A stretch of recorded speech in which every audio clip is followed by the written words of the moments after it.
17 years old, a karting and racing prodigy, and the first Sri Lankan to score a Euroformula Open victory, a major single-seater event in the racing world.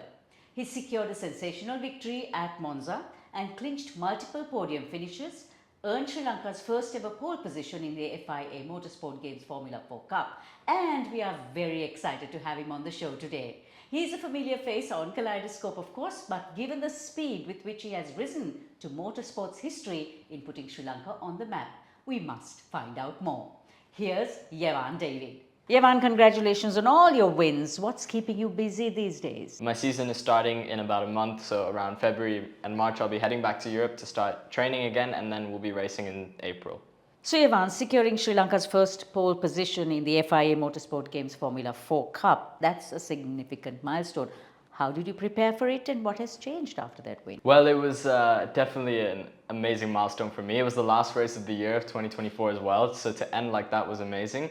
2 years before that, I participated in the Motorsport Games in 2022 in karting, where I got the silver medal.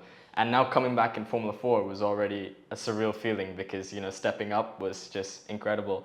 And then on the Saturday morning, I didn't know what to expect. In practice, I wasn't even in the top 5 in terms of timing. But I believed in myself that I could achieve something. I knew I could be quick, and it was raining that morning.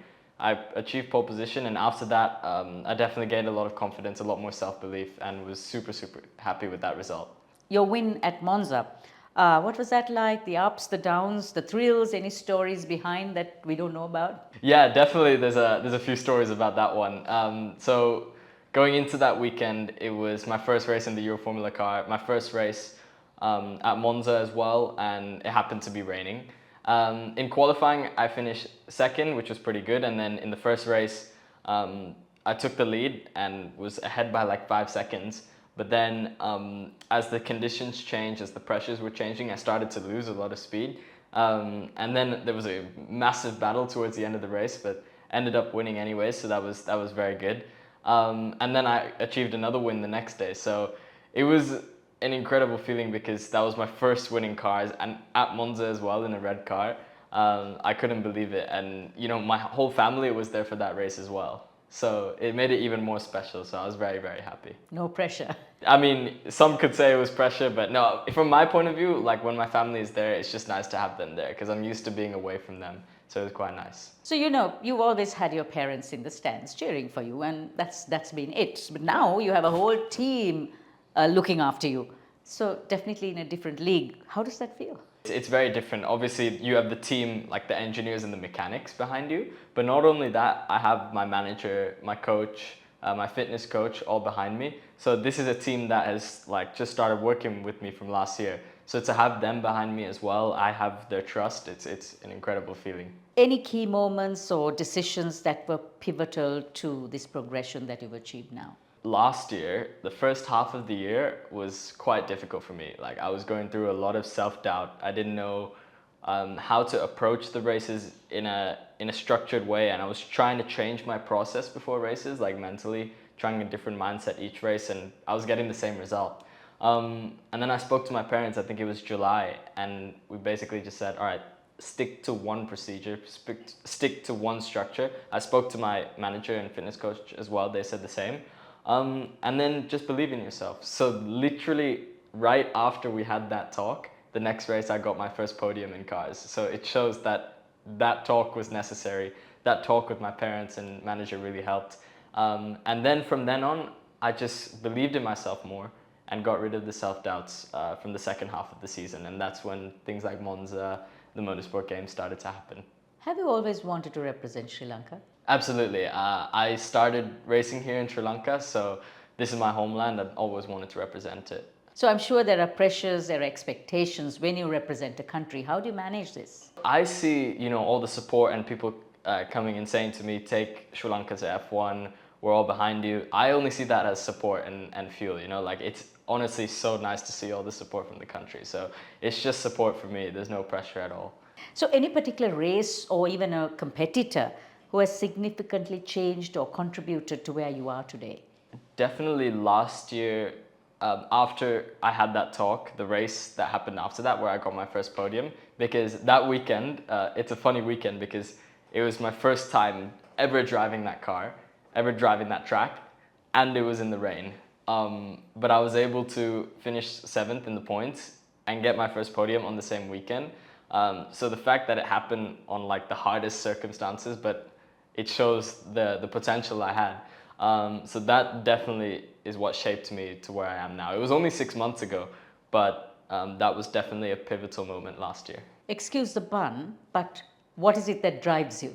Just knowing that I've been doing this my whole life, you know, like it's engraved in my blood, started from 6 years old. So it's just the love for racing, the love for going quick, and obviously being faster than anyone else. So you like iRacing as well. How has iRacing influenced your actual competition? So when COVID started, I was 12 years old, and in March 2020, I got a simulator. And that's the day I probably should have invested in some glasses, because I was spending 6 or 7 hours a day on iRacing. Seriously, every day, and just playing all day. I still do iRacing now 2 to 3 hours a day, but for the last 5 years I've just been on iRacing, and it's really helped because when I started iRacing I was very, very slow, and now I'm at a decent level, and the amount of realism the simulator has really helps in real life, so huge help. So at 17, you've achieved milestones that lots of people, young people, aspire to. But now, how do you balance the demands of your racing, your personal life, and also education? And I'm sure your parents put education as a priority. During race weekends, I try not to do any school to focus on that, and then after a race weekend or before, I fully focus on school. So it's either 100% in one, 100% the other, so that I can balance both and I don't do 50% in both. I study on flights. I use a lot of my off time away from racing studying. And then in terms of personal life, you know, it can be quite difficult to spend time with friends and just to switch off with them. But usually during breaks like this, summer breaks, winter breaks, is when I just fully switch off, spend time with friends and recharge with them. So you've been behind a wheel since you were very young. 6. Yes. 6.